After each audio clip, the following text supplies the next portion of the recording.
Hai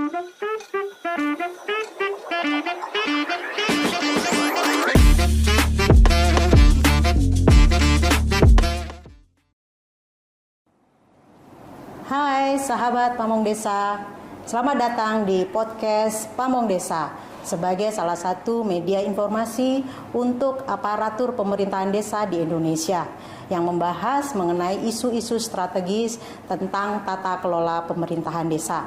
Saya Endang Sri Rejeki. Saat ini kita akan membahas mengenai pengelolaan keuangan desa, tentunya merujuk pada Peraturan Menteri Dalam Negeri Nomor 20 Tahun 2018. Dalam pengelolaan keuangan desa tentunya tidak terlepas dengan anggaran pendapatan belanja desa. Saat ini kita akan membahas mengenai ketentuan pelaporan keuangan desa. Di samping saya sudah hadir narasumber yang luar biasa, Ibu Ira Hayatunisma SEMM. Beliau adalah Kepala Subdirektorat Fasilitasi Pengelolaan Keuangan Desa, Direktorat Fasilitasi Perencanaan, Keuangan dan Aset Pemerintahan Desa, Ditjen Bina Pemerintahan Desa, Kementerian Dalam Negeri. Selamat datang di podcast kami, Bu Ira. Bagaimana kabar? Baik, Ibu. Alhamdulillah. Nah, Bu Ira, kalau berbicara mengenai anggaran pendapatan belanja desa ini, Bu Ira ya. Nah, tentunya ini ada tahapan pelaporan nih Bu Ira. Jadi mohon Ibu bisa menjelaskan bagaimana sih tahapan pelaporan pelaksanaan anggaran pendapatan belanja desa. Monggo Ibu. Jadi begini Ibu ya. Jadi rujukan untuk pelaporan itu ada yang namanya buku kas umum. Nah, buku kas umum ini dia ada pembantunya juga nih, namanya buku kas pembantu gitu ya. Nah, selain buku kas pembantu, ini juga ada buku-buku bank lain ya, ada buku rekening bank, kemudian ada buku kas yang lain ya, yang memang kita berikan gitu ya, atau kita sediakan ya. Ini karena kita sudah pakai aplikasi Bu, namanya Sistem Keuangan Desa yang sudah kita develop dari 2015. Ini bendahara ya atau kaur keuangan biasanya menginputkan di sana. Nah, setelah itu karena kita sekarang sudah mulai masuk dengan transaksi non tunai, ini diverifikasi oleh Sekdes ya.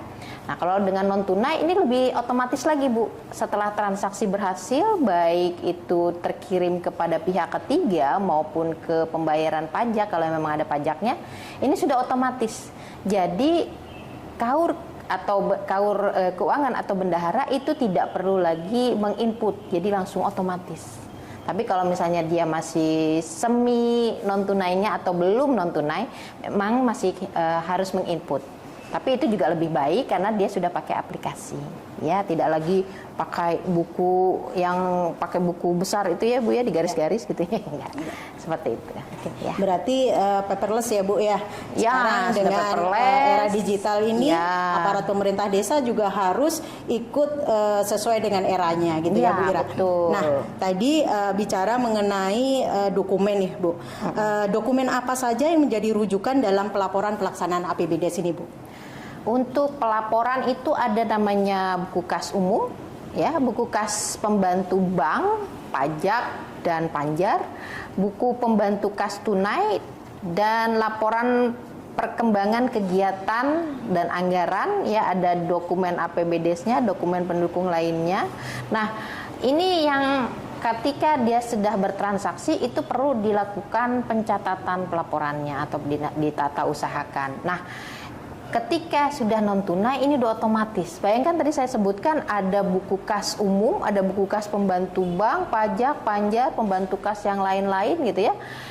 Ini cukup memakan waktu oleh bendahara untuk menginputkannya. Nah, dengan Siskudes non tunai atau Siskudes Link yang pengembangan kami buat dari tahun 2023 ini mempersempit lagi ya atau mengefisienkan waktu lagi untuk bendahara tidak perlu menginput, langsung otomatis. Seperti itu ya, terutama untuk yang pajak Bu.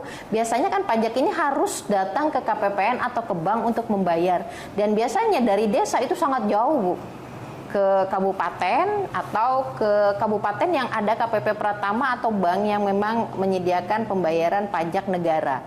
Nah, dengan transaksi non tunai Siskudes Link, dia sudah bisa langsung terbayar dan tidak perlu lagi menunggu bayar pajak baru dicatat gitu ya. Sudah langsung otomatis begitu. Nah, tadi Bu Ira menyampaikan bahwa pelaporan itu ada semester 1 dan semester 2 nih ya Bu Ira ya. Nah, sekarang bagaimana tahapan penyusunan laporan terhadap realisasi kegiatan-kegiatan di desa nih Bu Ira? Jadi pertama itu pastinya KAUR atau Kasih Keuangan atau Bendahara itu melakukan pengumpulan dokumen ya.